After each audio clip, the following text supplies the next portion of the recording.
Oh my goodness, guys, look at these cute little babies. Look at that. Oh, big stretches. So darn cute. All right, guys, so those are the pups. They are 4 weeks old. And let's talk a little bit about nutrition and that topic, because I have a lot of people that are starting to ask me what kind of foods they're on, how they should feed their pups when they get them, things like that. But first, we have to hit some coffee. Okay, so when the pups are about 2.5 to 3 weeks old, their eyes are open and they're able to like walk around by themselves, able to be mobile, able to get their bellies up off the ground when they're walking. They're not just dragging themselves along. Those are all like milestones that tell me that they're ready to go on some solid food. So the pup started doing that, so that's how I knew it was time. So what I do is take a dry kibble. I'm not going to tell you what brand of kibble to use. I stopped doing that years ago. I will say that I encourage everybody to educate yourself on how to read food labels, nutrition labels on your dog food. Make sure that you understand what the calorie content is, what the moisture level is, what is beef byproduct, what exactly is that, what is chicken meal, what is that, just really educate yourself. What are all these ingredients? Because the ingredients on your dog food and the dog food makers and the companies and the corporations, it's just like human food. They're there to make money, and they like to use a lot of filler words that sound maybe good but really aren't. Moisture level, they can get away with increasing weight on the feed by just spraying it with water. Like, there's just, educate yourself. I'm not shaming anybody if you can't afford to pay $100 for a 25-pound bag of dog food. And sadly, that's like what it's getting to. I look at the price of dog food lately, and it's just like insane. Like, fairly expensive stuff. The other day, like, because every once in a while I like to go through and I like to read the labels and see what's out there and what the going rates are and stuff. And there were some pricey ones, and I looked at the ingredient, and the number one ingredient was like chicken byproduct, and I was like, ew, gross. Or like beef whatever, like ground, not, oh god, I'm tired, y'all. I'm tired. Anyway, like, the number one ingredients were not any, like, number two ingredient was like corn. It's like, no. So what I will say is educate yourself on reading the nutrition labels on your dog food, and then buy the best that you can. Don't guilt yourself into thinking that you have to pay, that you have to have Jordans for your kids, because you don't. So find the best dog food that you can afford. Buy that. I will say a must, though, with this dog, this breed of dog, and any other large breed of dog food, is make sure that you're getting large breed puppy. Those are formulated very, very specifically for large bred dogs. So the calcium content is going to be different, for instance, than on a small breed, because they need different calcium levels.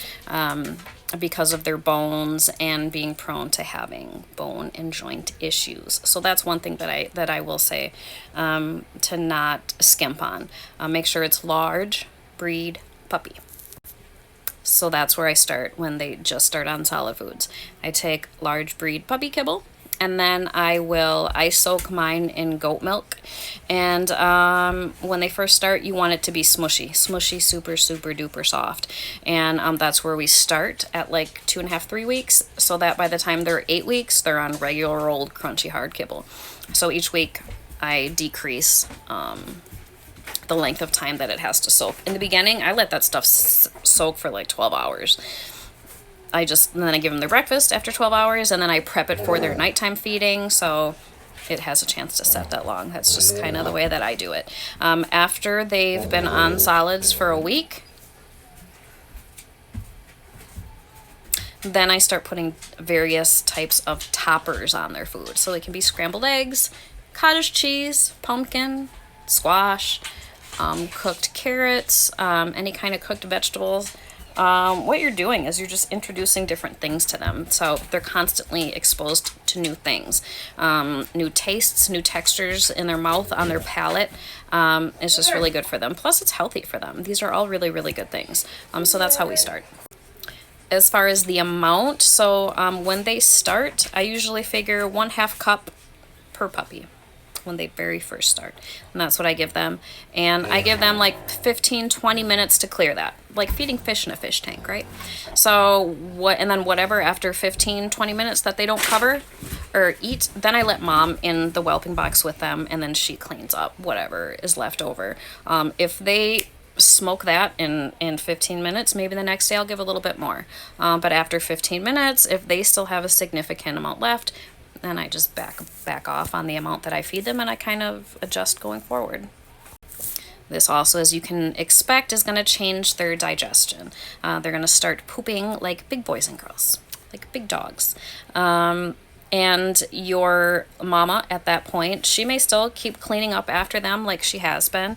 Or some moms at that point are like, you know what, y'all, and I'm done. This is disgusting. So now the human over there, whose genius idea it was for me to have you guys, now she can clean up after y'all. So that's where I am now. So, yeah, everybody thinks having puppies is so much fun and it's a great time. And don't get me wrong, it is. I've been doing this long enough and I keep doing it. I do love what I do. But it's not all snuggles and cute and adorable. You could see when I first took this video that there was some dirty puppy pads. Yeah, puppy pads get dirty. Usually the second I put puppy pads down, somebody's going to go and drop a dookie. It's like when you clean a cat box out. It's like inevitable. So mess is inevitable. It's okay. But the point of what I'm going with here is like starting at like 4 weeks and onward, the messes are going to start getting bigger, stinkier. And let me tell you, those babies right now, they're napping and they're so freaking precious. But they are little hellions. Okay, this is the reason why I'm up at night and I'm tired because, oh my goodness, they fight, they rumble. This litter's primarily little girls. I knew they were gonna be a handful because your females are usually pretty dang intense from the start, which these are. They're rough tumble already, fighting and squabbling, and she's stepping on me and she's touching me, and I don't like the way she's looking at me. And by this time, mom is like, deuces, I'm out, and she doesn't really want to be there and with them very much either. She'll go in and nurse them 3 times a day, 4 times a day, and that's it. She's out. She wants nothing to do with these little rascals anymore because, like, they're sassy. So she'll go in there, feed them. She'll go in there if they really start hooting and hollering and start ripping and running in there. She'll go in there and she'll be like, listen, we're not doing this today. But otherwise, Con, the Cane Corso, Uncle Con, he'll go in there and he plays with them and wrestles with them and does, like, daddy stuff with them, which they love. But, yeah. This started out as just how I feed them. I always end up getting off on other topics that we don't need to cover. I don't know why I do this, but welcome to my madness. So yeah, that's what we're doing. 4 weeks old, so they're going to get dewormed at 4 weeks. They get dewormed at 2, 4, 6, 8, 10, 12 weeks. They get vaccinated at 6 and 9 weeks. And then guess what? It's time they can start flying the coop. After that, they are due for another vaccination at 12 weeks. All mine should be gone by then, though, so that'll be the responsibility of the new owners. And yeah, that's just about it. They're doing great. They're big, they're sassy, their little personalities already are just so out there. I can tell if there's 2 fighting. I pretty much know which 2 it is.